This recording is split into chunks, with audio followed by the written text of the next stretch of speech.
Alright, this video covers section 3.9 related rates. Essentially, all related rates problems are going to be word problems, so it's important that we use the problem-solving strategy that we've learned in our previous classes. First, you've got to read the problem carefully. And then I highly recommend, just about for all cases, draw a diagram if you can, and then followed by introducing notation, and then express the given information in required related rates in terms of derivatives. What I want to put in here before that is you need to know the equation. I'd also like to note that here all derivatives are going to be using the chain rule. Okay, so that means that we're going to be taking the derivative with respect to t, so it's always going to be here when we're looking at this. It's going to be some sort of dv dt, some sort of maybe dA dt, but this bottom right here is always going to be dt in these problems. And then finally, after you've taken the derivative using the chain rule, you're going to substitute everything in and then solve for the unknown variable. It's important you do not substitute before you take the derivative, always after you take the derivative. Alright, our first example involves air being pumped into a spherical balloon so that its volume increases at a rate of 100 centimeters cubed per second. How fast is the radius of the balloon increasing when the diameter is 50%? Alright, step 1 complete. We've read the problem. Step 2 is complete. Air is going into a balloon, and we've drawn that into with a picture.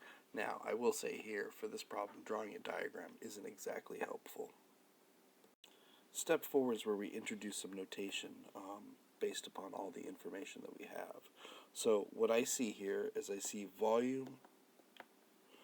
Volume is increasing at a rate. Okay, anytime you see the word rate, that makes you think that it's going to be some sort of dt value. So here, dv dt is going to be equal to 100 centimeters cubed per minute, or second, sorry. Okay, and then I see how fast is the radius of the balloon increasing, and so that is going to be a dr dt. And then finally, it's telling me the diameter is 50 centimeters, so d is going to be equal to 50 cm. Alright, so that's everything we have. The next step is to try to equate this into some sort of equation.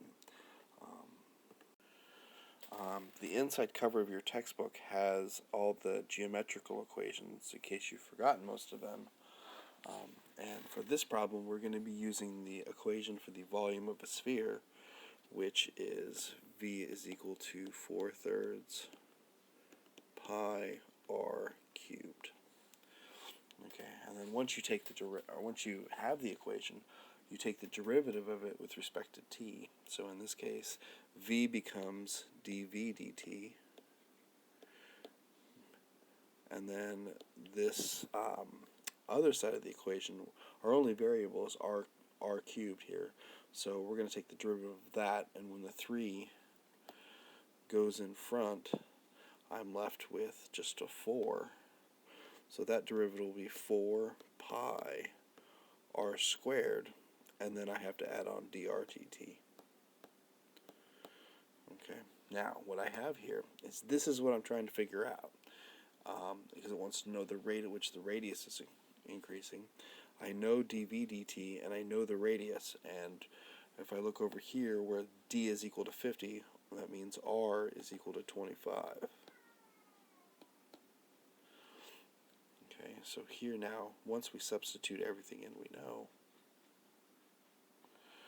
we can rewrite our equation as 100 is equal to 4 pi 25 squared dr dt. And simply solving for dr dt, we get 100 over 4 pi 25 squared, and that simplifies to 1 over 25 pi. Your book will generally leave it in this form. If you wish to make it a decimal, you can. So here the answer for the rate at which the radius is increasing is 1 over 25 pi. Alright, example number 2 gives us a ladder that's 10 feet long that rests against a vertical wall. And it asks if the bottom of the ladder slides away from the base at a rate of 1 feet per second, how fast is the top of the ladder sliding down the wall when the bottom of the ladder is 6 feet from the wall? So what it's asking is, as this ladder slides this way, at what speed is this top of the ladder going down the wall? So what's really nice is, one, they've drawn the equation, or they've drawn the diagram for us, and here I think the diagrams are definitely helpful. So we're going to inventory everything we know, and so since we have this being x, this being y, I'm going to call this term z. So here we have our z variable is equal to 10, and we know that the bottom of the ladder is 6 feet from the wall. So here we're going to say at the moment x is equal to 6 feet, 10 feet. We need to know what y is equal to.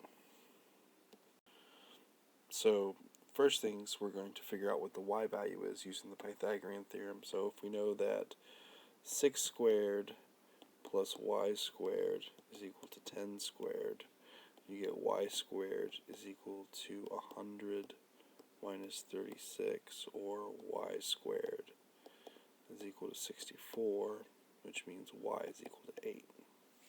Okay, so now we know that y is going to be equal to 8 feet. And of course, for our entire scenario, we're going to use the Pythagorean theorem again. So we're going to start with x squared plus y squared is equal to z squared. And now we're going to take the derivative of that with respect to t. So this becomes 2x dx dt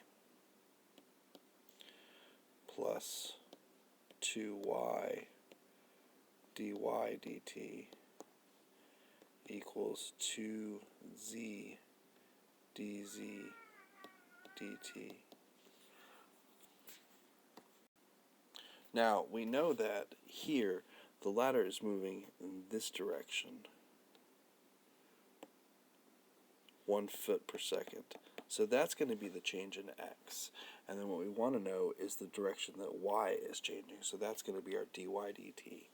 So I'm going to just substitute everything I know into the equation. So I'm going to get 2,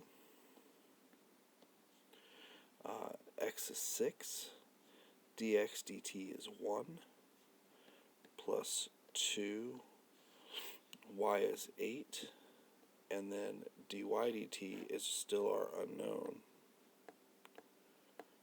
Okay, and on the other side, I could go ahead and plug in 10 for z, but what I want to really point out here is dz dt represents the change in this value right here. And because it's a ladder, that's always going to stay 10 feet. So the change in the length of the ladder is going to be 0 because it never changes. So on the other side of the equation, we just have 0.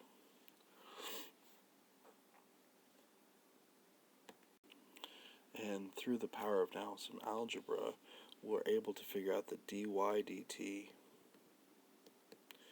is going to be equal to negative 12 over 16, or negative 3 over 4. Now, the reason it's negative is because it's moving down the wall, so the y value is getting smaller and smaller and smaller. So our final answer here is dy dt is equal to negative 3/4 feet per second. Our third problem involves an inverted cone, which you're going to see quite a bit of, so it's going to be helpful to eventually memorize the equation of a cone. So here the problem reads, a water tank has the shape of an inverted circular cone with a base radius 2 meters and a height 4 meters. If water is being pumped into the tank at a rate of 2 meters cubed per minute, find the rate at which the water level is rising when the water is 3 meters deep. Alright, so here I've inventoried everything I know, and I've also kind of included a couple subscripts. So I have RC, which means the radius of the cone is 2, and that represents this value right here. Then I have H sub C, which is the height of the cone, which represents this height of 4 of the entire cone. Okay, and then the height of the water is from the problem, so 3 meters deep, so this value is going to be 3. They don't give us this value, and I'll show you how to tackle that in just a minute. And then they say water is being poured in at a rate of 2 meters cubed per minute. So the equation for the volume of a cone is V is equal to 1/3 pi r squared h. Now, if you notice here, our equation has two variables on the other side. And if we were to do this, doing this derivative would require a product rule. But what the problem never gave us is it never gave us this little radius of the water level. So what we need to do is figure out a way to rewrite this volume equation without the radius r squared in it. And so what we do now is we take the information that was given to us. So here on the bottom, if I do, alright, so if we write the radius of the water level divided by the height of the water level, so let's put our little subscript w's, is going to be equal to the radius of the cone divided by the height of the cone. Oops, that last one should be a c. Okay, and then the reason we do this is because it's going to be proportionally increasing, so we're allowed to make the substitution. So here, the radius of the water level is going to be equal to, and in our instance, the radius of the cone is 2, the radius, or the height of the cone is 4, and then we're going to be left with h of the water level. So here we can substitute in our equation r is equal to h over 2. So in our volume equation, I can rewrite this as v is equal to pi thirds, and I'm just condensing the constant values. And then instead of r, I'm going to do h over 2 squared times h, which is actually going to be equal to pi over 12. And that 12 comes from squaring this 2 here from that, and then multiplying by the 3 there. So v is equal to pi over 12, h to the third power. And now when I take the derivative of that, I get dv dt is equal to 3 pi 12ths, or in this case, if it's reduced, pi fourths, h squared. And now I can say, oh, don't forget the dh dt. Okay, and what's nice is that's what the problem is asking. It's asking at what rate is the water level rising? So that's this dh dt right here. So if I substitute in everything I know, we know that dv dt is equal to 2.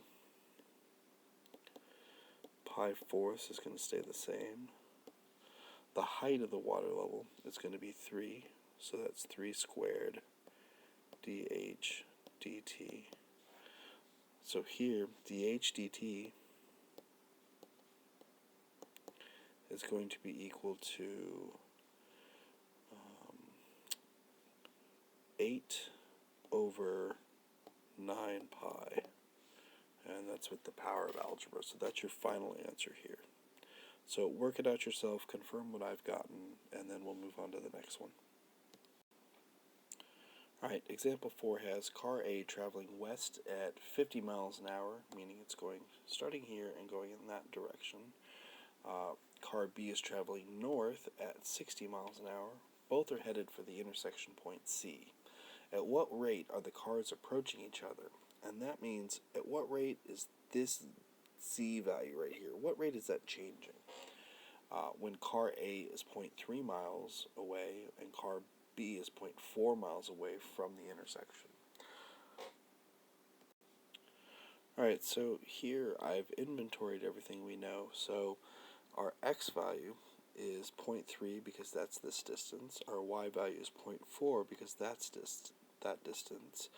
And then using the Pythagorean theorem, this value is 0.5. Okay, and then what I want to point out here is the car is traveling this way at a rate of 50, and car B is going in this direction at a rate of negative 60. Now, I want to point out both of these are negative because this overall x value and that overall y value, they're both getting smaller. So that's why they're negative. So here now, we just use the Pythagorean theorem. X squared plus y squared is equal to z squared. And then when I take the derivative, 2x dx dt plus 2y dy dt is equal to 2z dz dt. Now, all of these have a 2 in front, so I'm just going to go ahead and divide everything by 2 or simply erase them to kind of keep the math a little more simple. So now, when I plug in everything that I know, x is 0.3, dx dt is negative 50, plus 0.4, and then dy dt is negative 60, is equal to 0.5, and then dz dt, because that's our unknown. Okay, so here, dz dt is going to be equal to 2 times 0.3 negative 50 plus 0.4 times negative 60. And just to point out, it's a 2 in front because we were dividing by, or multiplying by half on the other side. This is going to be equal to negative 78 miles per hour. Okay. So the negative means that that z value here is getting smaller. So the cars are getting closer to each other at a rate of 78 miles per hour.